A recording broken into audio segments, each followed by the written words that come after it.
తెలంగాణలో గత 2 రోజులుగా రాజకీయం హీటెక్కింది. వికారాబాద్ జిల్లాలో కలెక్టర్ ప్రతీక్ జైన్ పై ఒకరు దాడి చేసి గాయపరిచారు. ఈ కేసును ముందుగా స్థానికుల ఆగ్రహం మేరకు జరిగింది అని భావించారు.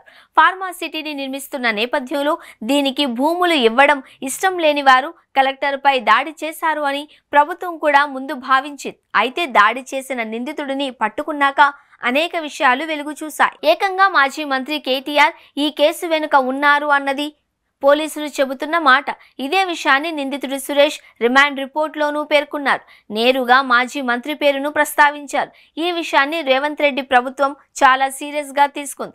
దీనిపై పూర్తి స్థాయి విచారణకు కూడా ఆదేశించింది. కట్ చేస్తే ఏపీ ప్రభుత్వం కూడా ఈ కేసును నిశితంగా అధ్యయనం చేస్తోంది. సీనియర్ అధికారులను ప్రత్యేకంగా సీఎం చంద్రబాబు పురమాయించారు. తెలంగాణలో కలెక్టర్పై జరిగిన దాడి విషయాన్ని పరిశీలించాలి అని డీజీపీని కూడా ఆదేశించినట్లు తెలిసింది. అసలు కారణం ఏంటి, ఎందుకు అనేది చూడాలి అని కోరినట్టు సమాచారం. దీనికి కారణం రాష్ట్రంలోనూ ఇప్పుడు ప్రభుత్వం పెట్టుబడులను ఆహ్వానిస్తోంది.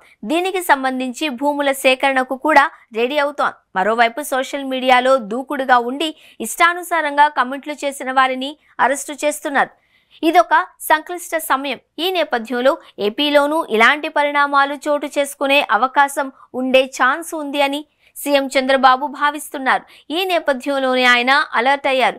ఇంటెలిజెన్స్ సహా డీజీపీని ఈ విషయంపై దృష్టి పెట్టాలి అని ముందుగానే కోరినట్లు తెలిసింది. రాష్ట్రంలో తెలంగాణ తరహా దాడులు జరగకుండా జాగ్రత్తలు తీసుకోవాలి అని, అసాంఘిక శక్తులు రౌడీ షీటర్లపై కన్నేసి ఉంచాలని కూడా సీఎంఓ నుండి ప్రత్యేక ఆదేశాలు వెళ్లినట్లు సమాచారం.